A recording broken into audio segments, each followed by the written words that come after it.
Hey guys, welcome back. So, Kirby, there's been a lot of news shaking and moving with the Trump administration and all the things that he's doing. He seems to be moving pretty fast at things. It's just about every day that you see something that his administration is doing, cutting, proposing.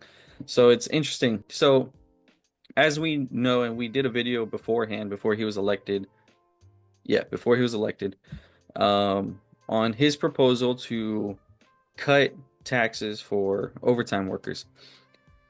He's also proposed to cut taxes for Social Security income earners, cut taxes for people that are receiving wages and tips. So, my question to you, and I kind of just want to pick your brain on it, and it might be a hypothetical, it might be a what if kind of thing, but it got me thinking yesterday. Do you think that with these tax cuts, there will be a sense of stimulus put back into the economy because now you're taking away this payment obligation from people and they have more money in their pockets. They have more money to spend. And as we've seen with any kind of stimulus, people don't, their first reaction is not to just save that money, it's to go out and spend it. So do you think, and I'm not opposed to tax cuts. I'm just asking, do you think we will see some form of stimulus or some form of inflation because of tax cuts if this actually goes through? Right. So since we're going on the if factor on the hypothetical, if let's just say this stuff gets passed, I mean, I can go into do I believe it's going to get passed or what's going to happen, but in a situation where it gets passed, I mean, let's just look at it. We can just break it down. Well, I'm breaking down two ways. First, will it cause a stimulus activity, meaning like people getting overtime pay and now they don't have to pay taxes on the overtime pay? That's more money in their pocket. If they don't have to pay taxes on Social Security, that's more money in their pocket. If they I'm gonna say most, I'm not gonna say all, but most of the tip earners they wasn't paying taxes anyway because they never claimed it because it was cash. But let's just say everybody was claiming their taxes and claiming the taxes and paying, what they supposed to pay. That puts more money in their pocket. Yeah, ish. More money in their pocket. I mean, the history of America shown the more money in people's pocket, the more they will spend. It's just cut and dry like that. So if the more they're going to spend, will that will increase demand for certain items. Let's just rewind time a little bit. Let's just not even let's because we always go back to COVID. I always say COVID stimulus checks, and then everybody think I'm just focused on one income bracket there. But now let's look at just work from home, period. Work from home, people are not spending money traveling to and from work every day. They're not spending money at the office, going out to lunch every day. So all that money was put in their pockets. Some people, and I'm just gonna call them out, and if they don't like it and think I'm lying, then call me out on it.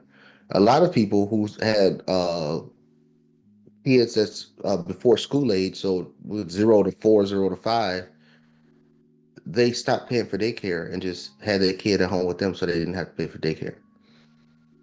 All those events put more money in people's pockets.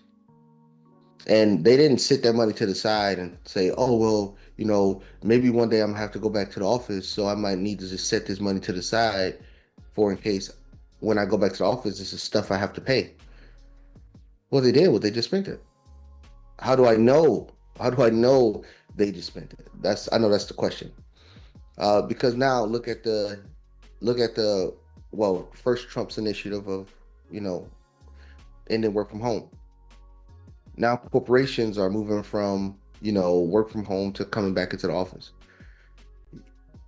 I've received so many phone calls of people saying, "Oh man, I'm gonna have to find another job. I can't go back into the office." And then why not? Oh, because I can't afford to travel back and forth to work every day. I can't afford daycare.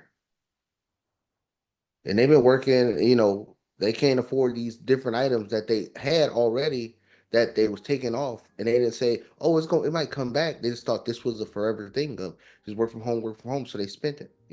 Magically those same people that can't, afford daycare, can't afford to travel back to work, magically they got new cars. They got higher. They got a higher car payment.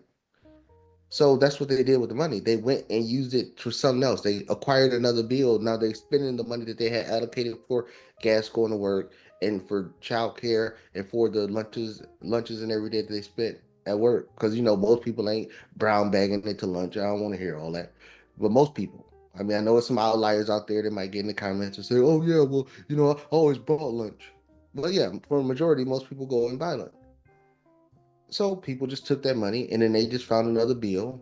They said, "Oh well, if I'm not paying this, then I could afford a seven, eight, $900 car payment now." And then that's what they spent their money on. Now we done did a 180, and now it's go back to work, and then now they don't have that extra hundred, let's say $100 a week or whatever it costs for people to go to work. You'd have had some people who thought they'd be working from home forever that they moved outside of a 50, 75 mile limit from where their job is at. So now for them to go to work, they have to drive 2 or 3 hours a day. So this is the reason, this is the biggest reason why everybody's up in arms about going back into the office. Yeah, it changed the routine, but the truth of it is people can't afford to do it no more. So you're gonna see a lot of upheaval when people have to come back to the office. You're gonna see people quit. You're gonna see people say that they just can't afford to do it. You're gonna see people go from uh work from home jobs, and then let's just say it all universally goes back into in office. You're gonna see a lot of people just say, "Oh no, I'm a stay at home parent now." That's those things gonna happen. But to your original question, will it be a stimulus effect on the economy? Yes, if all those things you said were to pass. Okay. And that's kind of what I kind of thought that too, because I mean this is gonna be, let's just say the average American making 50,000 a year or so, and then you've got um what is it, around 100 million or so working Americans. 100 million, I'm sorry, not 100,000. 100 million working Americans. So I mean, let's say they're saving $200 to $600 a month or so on federal taxes, and it's a lot of money when you do the math on it. So it's gonna be. Go ahead. Well, you got to extrapolate out of there. A lot of workers are salary workers where they don't get paid for overtime at all. So that's gonna be one thing that's next out of there. Right, So right, right. and then yeah, so that's gonna be that. So the number is not going to be huge, but it's gonna be a stimulus. It's gonna be a stimulative event for those homes.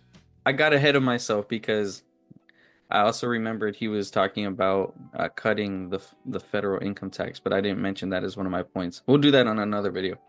But that, I'm sorry, you're correct, because that's what I was thinking of. Um, but yeah, so just overtime workers, social security income earners, and you're right about the tipped workers. You're absolutely right. I mean, I always hear people like, "Oh, I don't claim that. Like, I get paid cash." So and they prefer cash tips because, if you pay a tip with a card, then they got to claim it. So that we may not see a big hit on if it were to pass, but social security income earners um and overtime workers would be interesting. Especially overtime workers, they spend money. I mean, they work overtime so they can spend more.